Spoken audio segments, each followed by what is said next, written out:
Okay, very good morning to all from across global.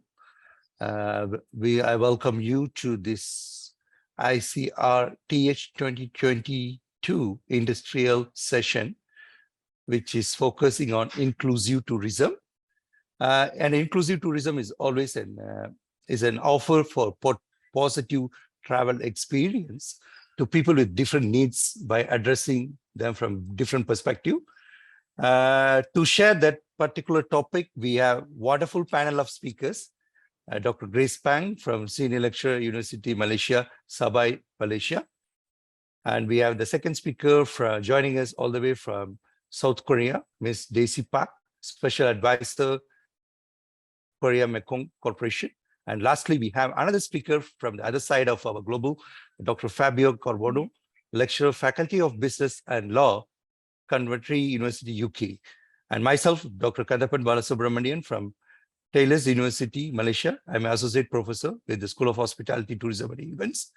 To share this session, I also have a support from another session chair, Dr. Chitralada Chaya, assistant professor from College of Politics and Governance from Magarashkan University, Thailand. So with this, I would like to pass the floor to Dr. Chitra to introduce our first speaker. Thank you, Dr. Candy. For the first speaker, we have Dr. Grace. She is a senior lecturer at Faculty of Business, Economics, and Accountancy, University, Malaysia, Sabah. As a lecturer, Dr. Grace has successfully received a good number of national and university grants, and her field of research focuses on retail management, branding, service, and social media marketing. Her papers were published in various international and national index journals with an intention to contribute to the society.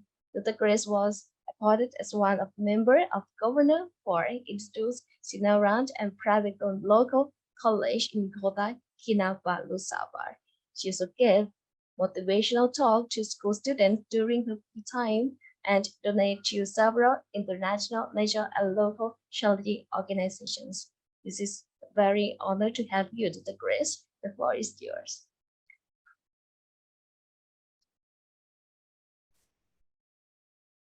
Thank you so much, Dr. Candy and Dr. Jessie. Good morning, everyone. Thank you to Dr. Haram as well for inviting me to this to share my experience in this session. My name is Grace Pang. Next, please. Thank you, Andrea. I'd like to discuss about the marketing issues in inclusive tourism. As you can see here and introduced by Dr. Jessie just now, I'm a senior lecturer at the University of Malaysia, Sabah. As you can see, I am a marketing researcher. However, due to the importance of tourism to the state of Sabah, I am fortunate enough to join several tourism-related research projects. Next, please. According to the tourism-led growth hypothesis, there is a positive relationship between the growth of the tourism sector and the overall economic growth in a country. However, the economic growth is insufficient to reduce poverty across countries. This is because not everyone could be included in the growth process, and not everyone could be benefit equally from this outcome. So this brings us, can we have the next slide, thanks? So this brings us to the concept of inclusive growth, where both growth and equal opportunities are emphasized. The growth that we mentioned here is the growth that, number one, it could create and expand economic opportunities. Number two, it would allow broad access to these opportunities. And this inclusive growth concept is consistent with the United Nations Sustainable Development Goal, goal number 8 and number 10. And also it is consistent with the Malaysia National Tourism Plan 2020 to 2030, which we have actually identified 3 important pillars: competitiveness, sustainability, and inclusiveness. And also under the strategic action plan, under transformation strategy number 4, we also stresses the tourism activity to include women, youth, and disadvantaged groups. So next slide, please. Inclusive concept was first introduced to tourism industry in 2012 by UNWTO. 5 years later, UNWTO organized a conference in Jamaica, entitled Conference on Job and Inclusive Growth Partnership for Sustainable Tourism. And in the same year, DC also actually introduced tourism policies for sustainable and inclusive growth. Next slide, please. We all understand that tourism is labor intensive. It is a fragmented industry. Many people join the industry, who are low skill as well as with little investment. It is undeniable that tourism creates productive employment as well as economic opportunities for a lot of people, and it ensures equal access to these generated jobs and opportunities compared to the other industries. However, what we would think here is that there should be a balance between growth opportunity, equal access, and sustainability. Sustainability that I would like to emphasize that is not only refer to the environmental sustainability, social cultural sustainability, is also financial sustainability. In other words, the tourism activity needs to be good enough for everyone involved in the industry to earn their livings. All right, so this brings us to the next slide. So I believe that marketing plays a critical role in any tourism concept. The essence of marketing is to fulfill customer needs and wants. In a lot of marketing studies, customers is the focus subject. We are keen to predict their intentions and also behaviors.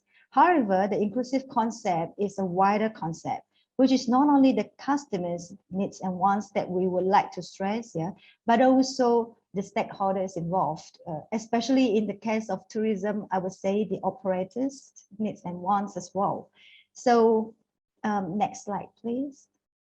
Hence, I would like to share the findings of my recent research. This is a recent research that we actually interviewed several tourism operators in the Kota Balut area. Kota Balut is a district that is not so far from Kota Kinabalu, which is the capital city for Sabah.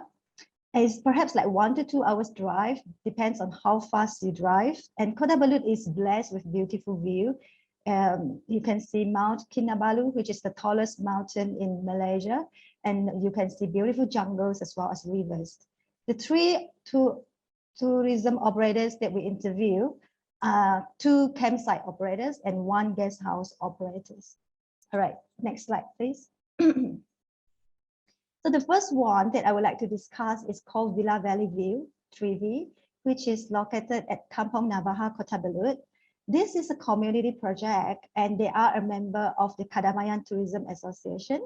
With some entrance fee, the campsite allows visitors to camp at the riverbank, bath in the river. Maybe we can show the next slide, please. Yes, they can bath in the river, enjoy the beautiful mountain and also the paddy views, and also visit the, they have a, fresh river fish conservation system called Tagar. So in other words, visitors can actually play with the fish in the river. So the second place, can we have the next slide? The second place is called Tindian Komujo, which is located at Kampong Tabulian in Kota Balut as well. This is the tourism project run by a group of family members of around 30 people. As you can see here, they built huts and also holes. Can we have the next slide to show you some more picture? Yeah, they built out huts and also they built a hole that that allowed people the same thing like what they have in 3V. You can dive and swim in the river, enjoy the views, and also the visitors can we show the next slide? The visitors can actually perform some activities, for example, like family and religious gatherings or retreats, family days with the expense of some fees. As you can see, I show you the list of the price, the rental prices. Okay, can we have the next slide? And the third operator that I would like to share with you is called Rest and Joy, which is a guest house operated by a couple. The husband is a retired surgeon from Peninsula, Malaysia, who married a local Sabahan lady. They built a house in the wife's village, and also it is called Tegudon Village. And they eventually rent out their house to visitors because when there are more and more people coming to Kampong Tegudon or Tegudon Village to ask for accommodation facilities, they are rented out to them. So previously they used to have 3 rooms. Now they have expanded to 6 rooms. Can we show you the next slide? As you can see here, they actually had some interesting activities beside accommodation services. People can still camping and swim in the river. They have designed their own ATV trails, so the visitors can actually enjoy the rides, and also they plan to extend it to a night trail to cater for those people who love adventures. Right, so these are the riverbank that you can see. Okay, right. According to the tourism-driven inclusive growth diagnostic framework back in 2009, I would like to discuss the growth opportunities and equal access constraints to the places that we visit. First of all, regarding human resource capacity, I would have said all operators have no prior experience with tourism activities. They are either working part-time, they are working in different fields before joining the tourism sector. They have not less knowledge and experience, and they are untrained. Secondly, these operators offer basic facilities, and this is definitely not suitable for people who are physically disadvantaged. Then in terms of information technology infrastructure, they have adopted little in the use of information technology in their daily operations. There's only one operator who actively maintaining their own Facebook page, just to simple for promotion purposes. Number 3, the road accessibility. I would say the road conditions to 3 villages are good. The places are safe. However, due to the COVID-19 pandemic, the operators have no choice but to hold their operations for the past 2 years. They have just resumed their formal operations in May 2022. Number 4, they either own the land or they actually have the permission to run the business in the area because they are all belong to the village. However, there is an issue with the overlapping private land because all these villages are located along the river, so it is a little bit hard for them to really draw the line of the boundary between the village. So number 5, tourism is definitely one of the government priority. I would say many small operators in the Kadamayan area have joined the Kadamayan Tourism Association, which is a community effort, and it serves as a bridge between the government and the local community. And some operators have managed to apply and granted some funds to upgrade the facilities or receiving some training through the association. Sabah Tourism Board also provides some trainings for these small operators as well. Number 6, in terms of marketing coordination and responsiveness, I would say that the operators have less knowledge in terms of market targeting and promotions. Most of them are selling similar products and services because of the geographical proximity. And number 7, environmental protection is another issue.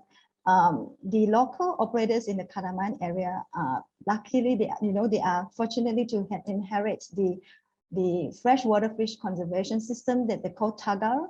But however, during our visit to these 3 places, we were not being briefed properly for the conservation system as well as for the garbage and waste management and pollutions. Perhaps I think they believe that we are local tourists, so we know about this Tagal system, so they didn't explain much to us. And also in terms of access to finance, I would say that they all have some financial issues in the sense they all generated their funds either by their own saving or from all the members involving in the community project. All right, can I have this next slide, please? So this is the Tagal system, or we also call it Bonbon here. As you can see, people are releasing fish into the river and the small fishes, and eventually it gets bigger and you can play with those fish in the river. All right, so next. Yeah, thank you, Andrea. There are some points that I would like to highlight here. I believe government plays an important role in promoting inclusive concept in tourism. The National Tourism Plan 2020 to 2030 to include inclusiveness is a good effort. I believe there should be more collaborations between the government, private, local community, not in terms of funding, training, and also for promotion and knowledge transfer. Local universities and also community associations like the Kadamayan Associations for Tourism is playing a very, very important role here. Proper marketing strategies should be planned based on clearly identified segmentation, targeting, and positioning strategies. With proper identification of market segment, the operators would have clear idea on how to attract their target markets. Most important, they will be able to identify their point of differences. From our observation, all the small operators are selling more or less similar things to the tourists, because of geographical proximity, like what I've mentioned before. They all admit that, the visitors are reducing in numbers in recent years because of the increased numbers of competitors. As there are more villages in the Kadamayan area are involved with the ecotourism or community-based tourism projects, it is critical for them to identify their own point of difference as well as point of parities as well. And another thing is that I think smart tourism should be embraced to enable tourism for all. The current condition of the campsite as also the guest house are not friendly to people with physical disabilities. You can see there are many stones at the riverbank and the facilities are rather basic. And they are definitely not very friendly for kids as well. To allow them to have more chance to enjoy the beautiful view, especially for those who are physically challenged, it is not only the physical facilities that need to be improved, but also the application of more advanced technology, for example, like virtual tour. Recently, me and my students are conducting a quantitative research project on looking into at how domestic visitors in Malaysia looking at the adoption of virtual tours as well as their intention to visit the heritage park, in Rio. So next slide, please. So in such, experiential concept could be adopted in inclusive tourism to ensure people, and not only the tourists, including the operators, that they would able to feel, to sense the things that they offer and also the services that they received through the five senses to create positive feelings, enjoyment, but also they will be able to critically think of the importance of the meaning of community, conservations, inclusiveness, and they will be able to relate these values to their own and also act upon it in the non-tourism daily behaviors. And I think that's it from me. Next slide. Yep, that's all from me. Thank you so much. Thank you, Doctor. Thank you so much, Dr. Grace, Thank you. for your valuable insights to this particular session. And I think you really covered a lot of insights about the marketing issues and what kind of projects, especially from a Malaysian context, from your real projects. I think 3 different projects. I think it really gives a lot of perspectives to the people across globally, like how every country, all this undiscovered destinations can be marketed very well through an inclusive tourism approach. I think thanks for showing us your ongoing projects with 3 examples. And and very importantly, you also covered at the end, what are the government, I think every government should focus on tourism. So what kind of collaborations, what kind of different approaches required in this marketing area? I think that's a very good. So yeah, I think thank you so much for sharing. I think we will open the floor for Q&A later. Now I will pass back the floor to Dr. Chitra to introduce our second speaker for this wonderful international industrial session. Thank you, Dr. Candy, for the next interesting topic and speaker. Dr. Fabio is a lecturer and researcher in international tourism management at the School of Marketing and Management with the Faculty of Business and Law at Coventry University. His main areas of interest are tourism and cultural heritage, quality management, as well as tourism as an agent for global interest. He has extensive international experience as a tourism lecturer and develop strategic basics research and applied research.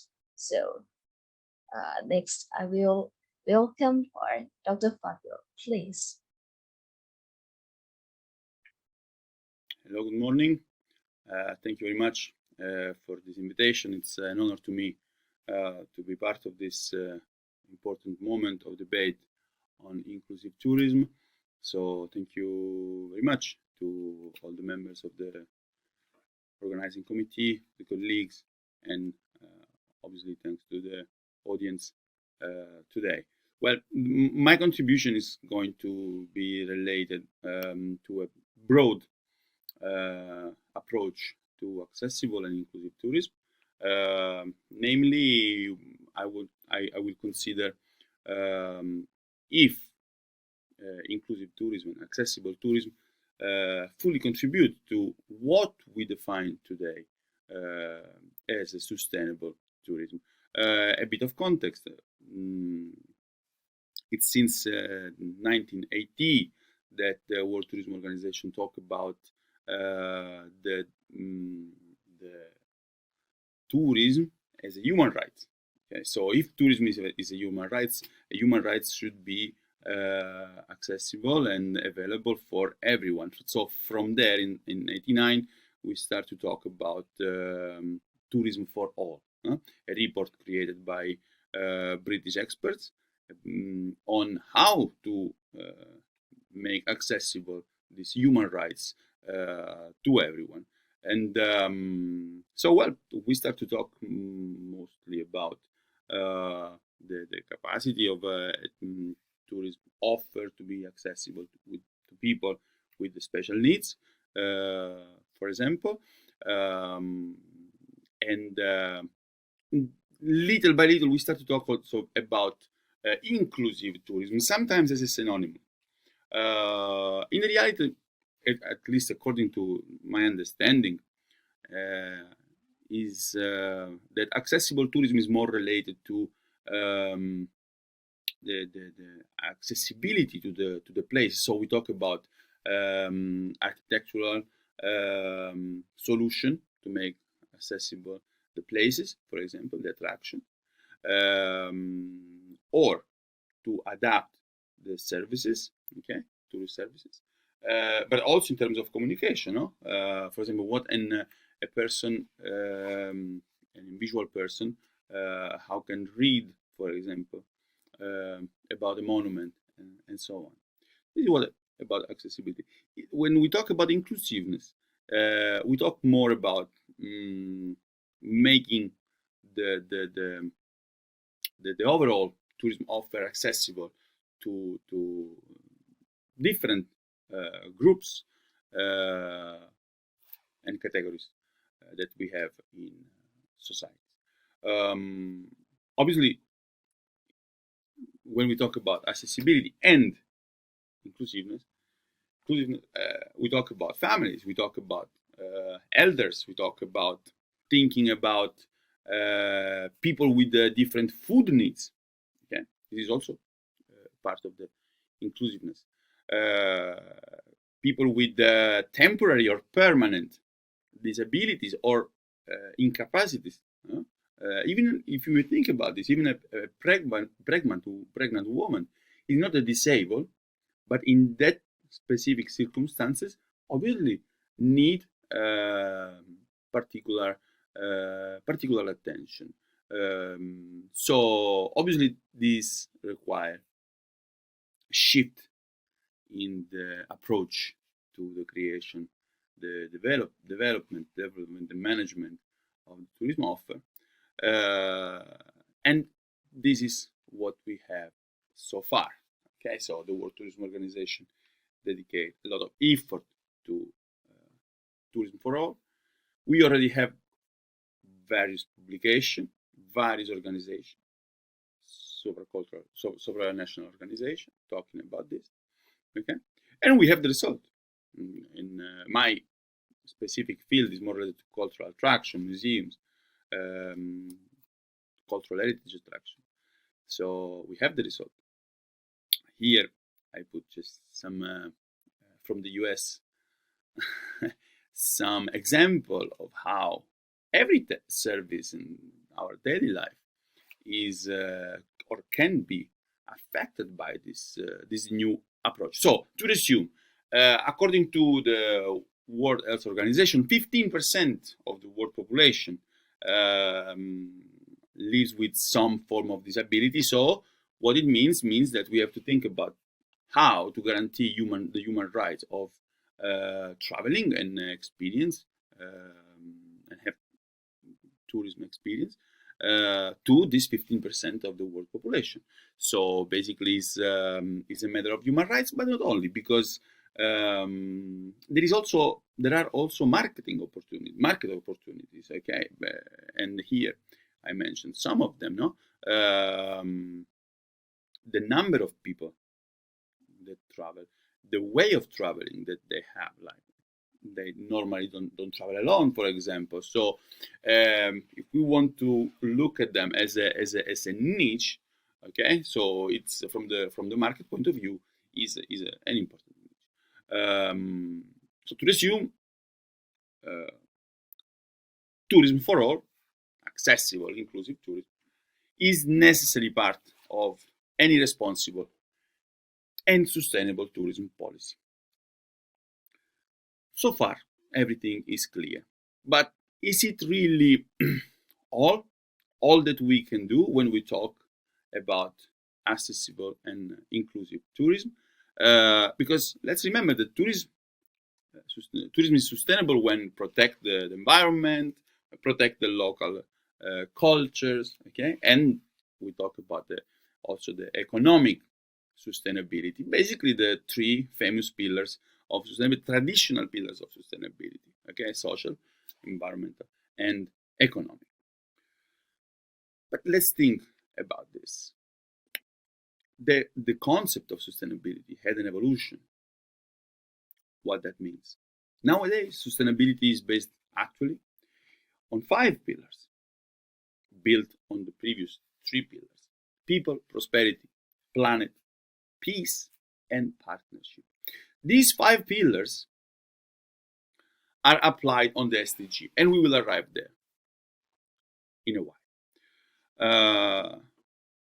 Before my consideration, when we talk about tourism for all, we mostly talk about physical access to the places, okay? The adequate communication to people with special needs, okay? Or providing services that previously did not exist to special categories of customer, tourists. In reality, at least in my opinion, this approach to tourism for all, it is a reflex of the Western economies and post-historicism.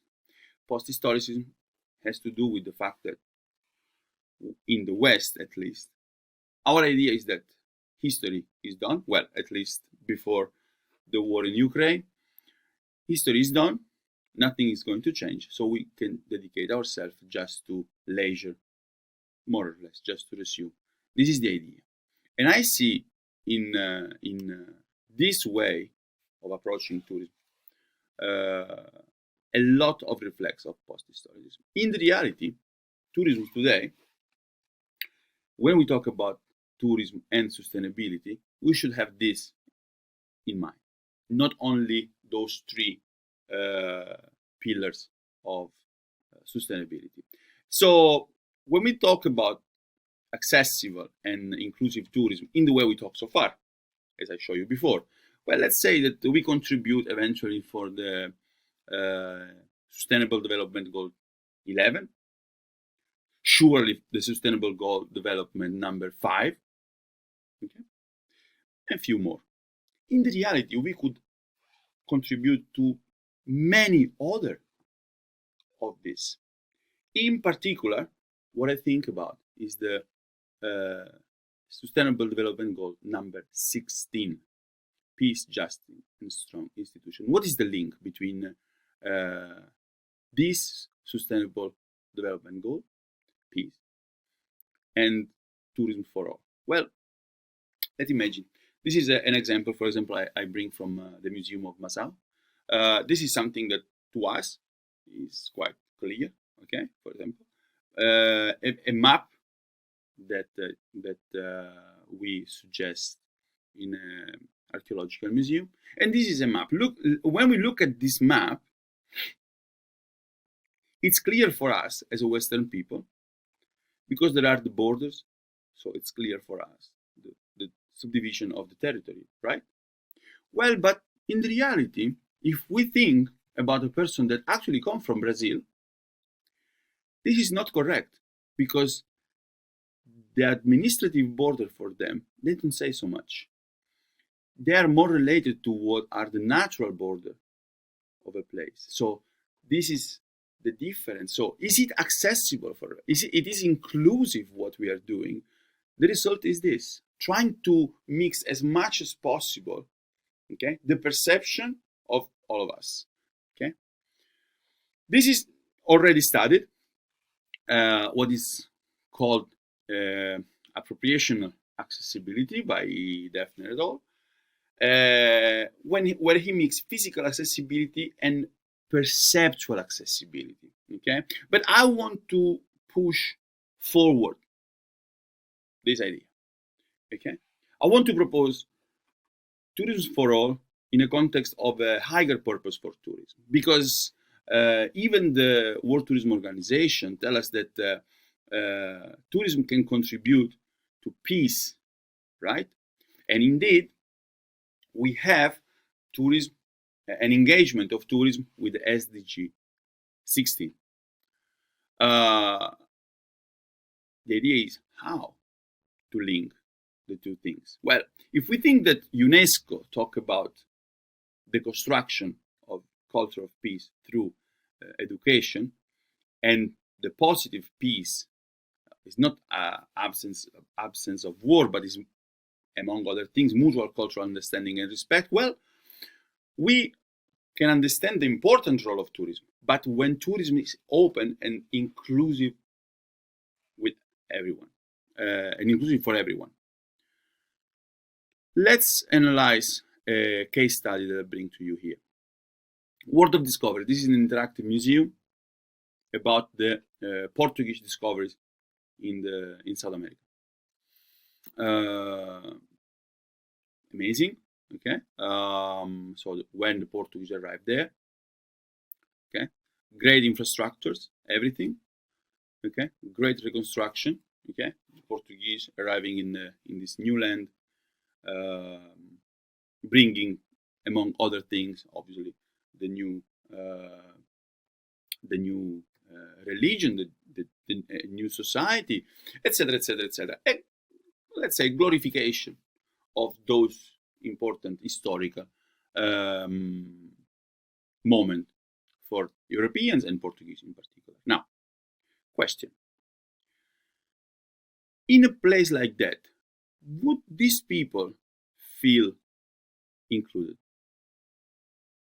It is accessible. It is inclusive because there are toilets for everyone. Okay, but what about the narrative, the story? Okay, so we actually can think about tourism for all also from the point of view of the intercultural dialogue. Okay, we can do more to promote intercultural dialogue, having a focus that is not only on accessibility and inclusion of people in sense of providing services that are for the minorities or specific categories. Okay, only like this we can reach what I propose in 2021. Okay, that is through the experience of cultural attraction, both from the local population and the visitors, we can actually promote cultural awareness and intercultural dialogue. This is, in my perspective, how tourism for all could provide a real contribution to peace through tourism. But in order to do this, we need to think about inclusiveness and accessibility also in terms of peace through tourism. And the idea of tourism for all should embrace this challenge as soon as possible. Thank you very much. It's an honor. Again, thank you, everyone. Okay, thank you so much, Dr. Fabio, for sharing your interesting insights from your country, especially on why accessible and inclusive tourism does not necessarily mean more sustainable tourism. I think you mostly covered from considering and on post historical tourism and covering the one of the important thing SDG 60. So I think you have covered to what extent this accessible and inclusive tourism fully contribute to sustainability. And I think you have covered a lot of difference between what is accessible tourism and inclusive tourism with a lot of examples and giving some of the barrier-free tourism example and tips for disabled and wheelchair accessible tourisms, and also showing a lot of discovery of the entire world with a lot of examples. And finally, you have covered some important aspects on physical accessibility and perpetual accessibilities and appropriate accessibilities, how all these things can contribute towards the particular inclusive tourism. And you also mentioned very clearly the higher purpose for tourism is how we can make every country different. And finally, you touched a lot of examples on world of discoveries, showing the entire world's a lot of different examples. And finally, you also touch a little bit on the peace. For this, I would like to thank for sharing your interesting insights. Maybe we will come back to you during the Q&A session. Thank you, Dr. Fabio. Now I will pass back the floor to Dr. Chitra to introduce our last speaker for this panel industry session. Thank you, Dr. Candy. For the last speaker, we have Ms. Daisy Park. She is a special advisor for Mekong Corporation, South Korea. Her main areas of interest are sustainable tourism, destination management and marketing, media specialist with a very interesting topic for this session. We are very warm welcome you on the floor. Ms. Daisy Park, please. Hello, everyone. My name is Daisy Park from South Korea. My topic today is inclusive tourism and islands.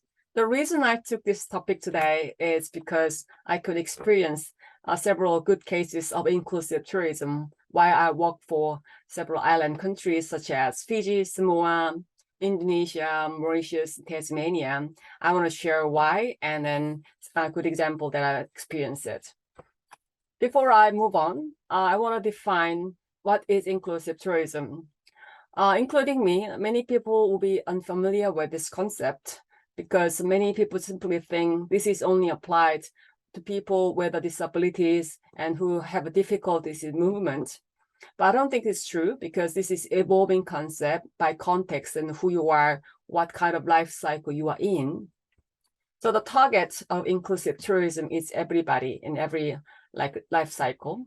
Even if you don't need any support at the moment for movement and travel yourself, but if you travel with your newborn baby or elderly parents, you are still in need of inclusive tourism. And this concept is simply in line with SDG goals such as number 8, 10, 5, 17, which are related with inequality and partnership. If you simply think that when you travel, every member in hotel, restaurants, and then the car vehicles have to participate to make this happen. So this inclusive tourism attract and encourage many people, all members in the travel work together to make travel for all. Many governments and society try to dedicate themselves for upgrading, expanding facilities for wheelchairs and elderly people. But this is not the top priority from my understanding. Inclusive tourism is not always a physical issue, but mental issue as well. So when it comes to inclusive tourism, the top priority is inclusive emotion instead of facilities. And even if physical comfort cannot be fully achieved, at the core of inclusive tourism is a psychological stability of traveling with equal treatment. Let's take a moment to remember our last 3 years when pandemic took over our lives. Pandemic was even more cruel to disability people and children and elderly people. And it was not just for people with physical disabilities, people with a mental issue who has a problem with the socialized. Travel was not really accessible in the absence of COVID-19. For the reason I mentioned above, all destinations can be ready for inclusive tourism. It's generally difficult to set up perfect facilities for wheelchair, but it is not too difficult to welcome them. But if the setting is not really ready, islands can take good roles. Islands have a unique environment with privacy. It's isolated by the ocean. So you can avoid crowds when you access to small islands. You can have a perfect privacy yourself. An island is a small world. You can change setting. You can equip something, some facility for the disabilities. This is kind of testing board and small area you can design yourself. And one island, various activities, such as Fiji and Mauritius, the small island covers everything. So you don't have to move too much. You can experience many things in one island. So islands with many activities can be ideal places for inclusive tourism, including people with a disability, have a social issue as well. In Korea, Jeju Island seems to be the most representative island to practice inclusive tourism. Jeju was ranked as a favorite destination by Korean travelers during the pandemic period because its exotic setting and then unique culture and its accessibility from mainland. According to Bloomberg article, as you see, from Gimpo in Seoul to Jeju was the most active operational sector in the world during the COVID-19. As you can see in this photo, Jeju is an island with unique culture, nature, and people. And then it was one of the 7 wonders in the world. Including Jeju, I have chosen best islands for inclusive tourism in my own way. These rankings are based on my personal experience while I work and travel, and they are so different in the level of readiness. So we cannot simply rank them in order, but you can actually take a look at what kind of the readiness or preparation they actually already did it for inclusive tourism. Fiji and Samoa I can take first, because as I emphasized earlier, priority of putting inclusive tourism into practice is not just facility. Fiji and Samoa are home for happiest people in the world. Fijians say bula when you welcome people. So they say bulaner instead of millionaire. They always smile. They try to be happy with their family and friends. When they meet anyone, they say bula, so every moment. So they are full of bula, full of bulaner instead of millionaire. So you will be welcome, whoever you are, where you've come from in Fiji. And Fiji is made up of 333 islands. And this is basically a small island with one resort. So when you go to Fiji as a honeymoon and family travel, you will feel ultimate privacy in one island. This is a map called Mama Noodles. The small islands are quite crowd each other, and you can simply access by helicopter or a ferry and a small boat. It is very accessible, and then you can simply feel privacy just like 20 minutes away from the main island. Second is Tasmania. I have never seen a better islands with, but in terms of facility, this is a list of the spots in Tasmania accessible with a wheelchair. And then if you have any difficulties, you can find many places with a good facility in Tasmania. As you see in this photo, the bridge and the stairs are all linked to the top. So you won't feel any difficulties even if you wear the high heels or have a wheelchair. So this is a perfect place like for the disability people to visit. Sinan is quite unique city in Korea.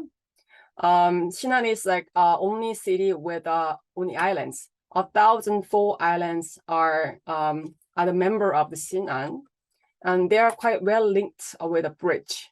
As you see in the photo, that bridge is looks safe, even for the wheelchair and then children to access. And then this is a picture of Purple Island of Sinan, award-winning village by UNWTO. The village people willingly participate in marketing of their islands. So they're where, cook all kind of thing by Purple. And then so this make this island unique in the world. And they also did color marketing for other islands, such as blue, yellow, and then red, by using their flowers on the island. So every year, every month, you can experience different flowers in different color islands. They also had a special approach there to make one museum on one island. So this makes people feel like visiting several islands when they go to Sinan, which are quite well accessible with a bridge, car, and then ferries everywhere. So this is quite a good example, inclusive tourism in Korea.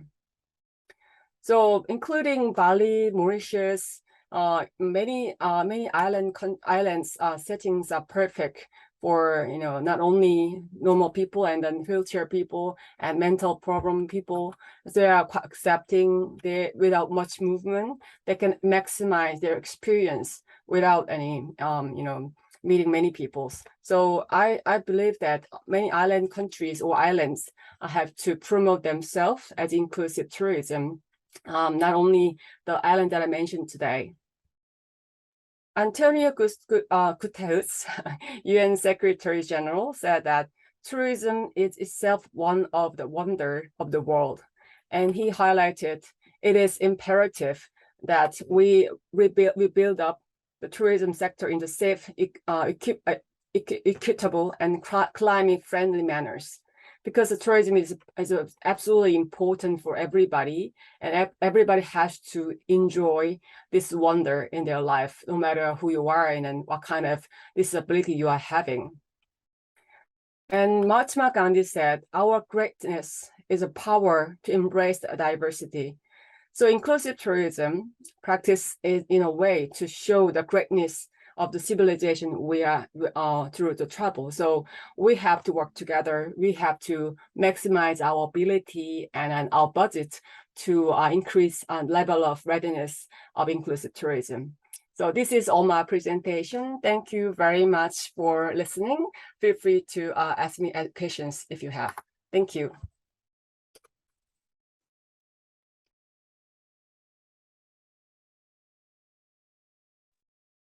So once again, I would like to thank our last speaker, who has also covered some interesting facts and insights on this particular session, Ms. Daisy from Korea.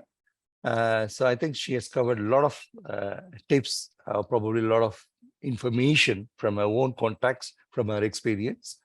Thank you so much. So I think we will get back to you, or probably we will reassemble all of us for the Q&A session. So I would like to thank all the speakers for really putting your insights to open our discussion during in a short while Q&A session. And I also would like to thank my co-chair, I think the chair session chair, Dr. Chitra. So before we move on to the Q&A session, I quickly would like to thank Dr. Hiram and also Madam Lenny and all the organizing team for giving us an opportunity to be in this panel. So before we go to Q&A session, we do have some announcement. So I will pass the floor to Dr. Chitra to do the announcement. So thank you, Dr. Candy. We have just some announcement for all of you. The session recording will be made available at www.responsiblecolonial.com, and the e-certificate of attendance will be issued to delegates who complete a post-conference survey. Despite the survey also the same website, the survey will be closed after 1 week. And for more information about ICRTH for this year and another conference sessions, please also visit our website. For any inquiries about ICRTH, please feel free to contact us from this email ICRTH2022 at responsiblebruneiu.com.